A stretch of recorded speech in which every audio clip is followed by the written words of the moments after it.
பார்த்தீங்களா guys, train பயங்கரமாக இருக்குது பாருங்க. ஏன்னா ஜென்ரல் கம்பார்ட்மெண்ட்டில் இடம் பிடிக்கிறது அவ்வளோ கஷ்டம். காலையில் 4:30 மணிக்கு பாருங்க கைஸ், சென்ட்ரலில் எந்த அளவுக்கு கூட்டம்னு சொல்லிட்டு பா. ஆனால் நம்ம ட்ரெயினுக்கே இன்னும் ஒரு மணி நேரம் பக்கம் இருக்குது. ஸோ முன்னாடியே வந்ததுனால இப்போ நம்ம மெயின் பில்டிங்கில் போய் டிக்கெட் வாங்கிட்டு இதுக்குள்ளே தான் நம்ம போகணும். ஏன்னா 11 நம்பர் பிளாட்ஃபார்ம் இதுக்குள்ளே தான் இருக்குது.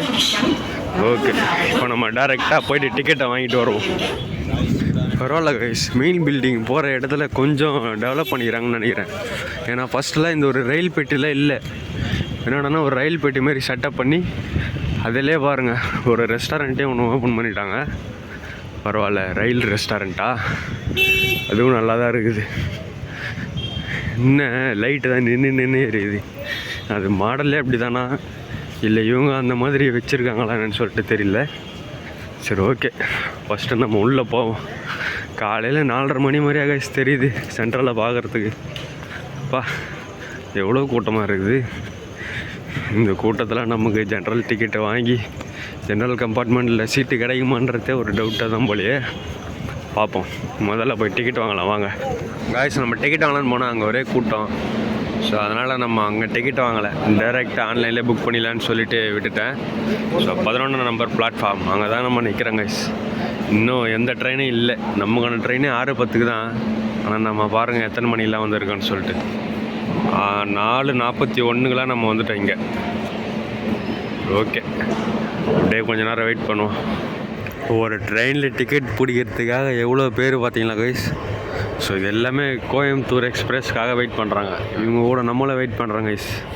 ட்ரெயின் வந்த பாடல்ல வருதா, அங்கே என்னமோ ஒரு ஒளிவட்டம் தெரியுது. பார்ப்போம் நம்ம ட்ரெயினை என்னன்னு சொல்லிட்டு. நம்ம ட்ரெயினை தான் நல்லா தான் இருக்கும். சீட்டு கிடைக்குதா பொறுத்து வந்து பார்ப்போம் guys. A few moments later. பார்த்தீங்களா கைஸ், ட்ரெயின் பயங்கரமாக இருக்குது பாருங்கள். ஏன்னா ஜென்ரல் கம்பார்ட்மெண்ட்டில் இடம் பிடிக்கிறது அவ்வளோ கஷ்டம். ஆனால் ஒரு வழியாக நம்ம இடம் பிடிச்சிட்டோம் நமக்கு ஒரு சீட்டை. வா எவ்வளோ கூட்டம் பாருங்கள்.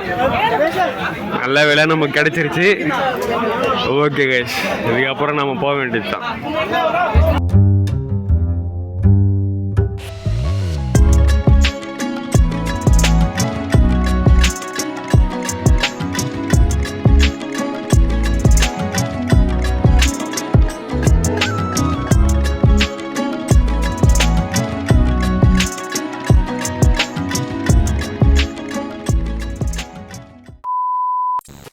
கைஸ், ஒரு வழியாக நம்ம கோயம்புத்தூர் வந்து சேர்ந்துட்டோம் கைஸ். கிட்டத்தட்ட ஒரு ரொம்ப நேரம் ஆயிடுச்சுன்னு தான் சொல்லணும். ஸோ ஏன்னா பொங்கல் டைமு சரியான கூட்டம் கைஸ் ட்ரெயினில்.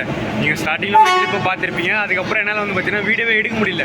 ஏன்னா அந்த அளவுக்கு கூட்டம். சீட்டு கிடைச்சா போதும் உட்காந்தா போதும்னு இருந்தது. ஸோ ஒரு வழியாக நம்ம வந்து சேர்ந்துட்டோம் கைஸ். நான் நினச்சி பார்த்ததை விட கரெக்டாக ஷார்ப்பாக 2 மணிக்கு நம்ம இங்கே வந்துட்டு கோயம்புத்தூருக்கு. ஸோ இப்போ கோயம்புத்தூர் ரயில்வே ஸ்டேஷன்லேருந்து உக்கடம் பஸ் ஸ்டாண்டுக்கு நம்ம போக போகிறோம். ஸோ அதுக்கு முன்னாடி நம்ம சாப்பிட்டு போக போகிறோம். ஸோ இப்போ வாங்க கைஸ் நம்ம போகலாம். 3வது பிளாட்ஃபார்மில் நம்ம இறங்கணும்.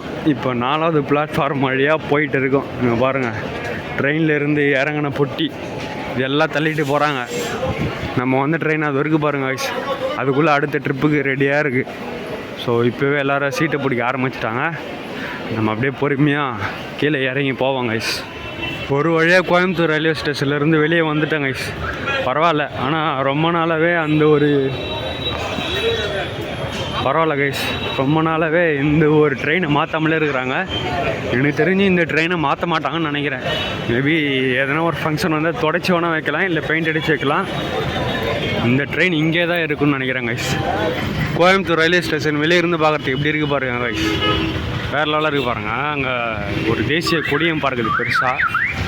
ரொம்ப பிஸியான ரோடு கைஸ். இது ரொம்பவுமே சின்னதான ரோடு. அதுவும் இல்லாமல் இப்போ நம்ம அப்படியே போயிடுவோம். அங்கே இருக்குது பஸ் ஸ்டாண்டு. நான் இங்கே கோயம்புத்தூரில் ஒரு 2 விஷயம் நோட் பண்ணேன் கைஸ். அது 2 விஷயம் என்னன்னு சொல்லிட்டு நான் பஸ் ஸ்டாண்டுக்கு போயிட்டு நான் உங்களுக்கு சொல்கிறேன். Much later. கைஸ், உக்கடம் போகிறேன்னு சொல்லிட்டு என்னடா ஏதோ ரோட்டில் நிற்கிறாங்கன்னு பார்க்குறீங்க. ஸோ நம்ம போக வேண்டிய இடத்துக்கான பஸ் வந்து பார்த்தீங்கன்னா உக்கடம் போய் ஏறலாம் நம்ம பார்த்தோம். ஆனால் அது பார்த்தீங்கன்னா ரயில்வே ஸ்டேஷன்லேயே வந்துச்சு. ஸோ அதனால தான் நம்மளால் உக்கடம் போக முடியல. ஸோ அதுவும் இல்லாமல் கோயம்புத்தூரில் நான் பார்த்த 2 டிஃப்ரெண்ட்டான விஷயம் என்ன சொல்கிறேன்னு சொல்லியிருந்தேன்ல. ஸோ அதில் ஃபஸ்ட்டு வந்து பார்த்தீங்கன்னா கோயம்புத்தூரில் நிறைய ப்ரைவேட் பஸ்ஸஸை பார்க்க முடியுது கைஸ். ஸோ எந்த அளவுக்கு கவர்மெண்ட் பஸ் இருக்கோ அதை விட கொஞ்சம் அதிகமாகவே ப்ரைவேட் பஸ்ஸஸ் என்னால் பார்க்க முடியுது. ஸோ அதுவும் இல்லாமல் ப்ரைவேட் பஸ் டிரைவர் எல்லாம் பக்காவாக பயங்கரமாக ஓட்டுறாங்க, ரொம்ப வேகமாக ஓட்டுறாங்க. ஸோ ஃபார்முலா ரேஸை கூட ஓட்டலாம், அந்தளவுக்கு வந்து பார்த்திங்கன்னா வேகமாக ஓட்டுறாங்க. ஸோ கண்ட்ரோலாகவும் ஓட்டுறாங்க. அதுவும் நான் கொஞ்சம் டிஃப்ரெண்ட்டாக பார்த்தேன். அதுவும் இல்லாமல் இன்னொரு விஷயம் என்னென்னா, நம்ம சென்னையிலலாம் எந்த பஸ்ஸாக இருக்கட்டும், கவர்மெண்ட் பஸ்ஸாக இருக்கட்டும், ப்ரைவேட் பஸ்ஸாக இருக்கட்டும், ஆண்களும் சரி பெண்களும் சரி ஃப்ரண்ட்லேயே ஏறுவாங்க, பேக்லேயே ஏறுவாங்க. ஆனால் கோயம்புத்தூரில் வந்து பார்த்திங்கன்னா பெண்கள் எல்லாம் ஃப்ரண்ட்டில் மட்டும்தான் ஏறுறாங்க. ஸோ ஆண்கள் எல்லாம் பேக்கில் மட்டும் தாங்க சேர்றாங்க. அப்படி மாற்றி ஏறக்கூடாதுன்னு சொல்கிறாங்க. கண்டக்டர் வந்து பார்த்திங்கன்னா அப்படியே சொல்கிறாங்க ஏறும்போது, பேக்கில் வந்து ஏறு, பேக்கில் வந்து ஏறுன்னு. ஸோ அதுவும் வந்து பார்த்திங்கன்னா கொஞ்சம் டிஃப்ரெண்ட்டாக தாங்க இருந்து. இது ரெண்டு தான் நான் சொல்லலாம்னு இருந்தேன். ஸோ இது வந்து பார்த்திங்கன்னா கொஞ்சம் சின்ன ஒரு வீடியோ தாங்க சொல்லணும். ஒரு ட்ரெயின் ட்ராவல் மாதிரி எடுக்கலாம்னு நினச்சேன். ஆனால் நம்மளால் ட்ரெயினில் சீட்டு கிடச்சது ஒரு பெரிய விஷயம். அதனால் நம்மளால் ஃபுல்லாக வீடியோவும் எடுக்க முடியல. ஸோ ஓகே கைஸ், இந்த ஒரு ட்ராவல் வீடியோ உங்களுக்கு பிடிச்சிருக்குன்னு நினைக்கிறேன். மறக்காமல் வந்து பார்த்திங்கன்னா சேனலை சப்ஸ்கிரைப் பண்ணுங்கள். ஸோ அவ்வளோதாங்க, இந்த வீடியோ முடிஞ்சு.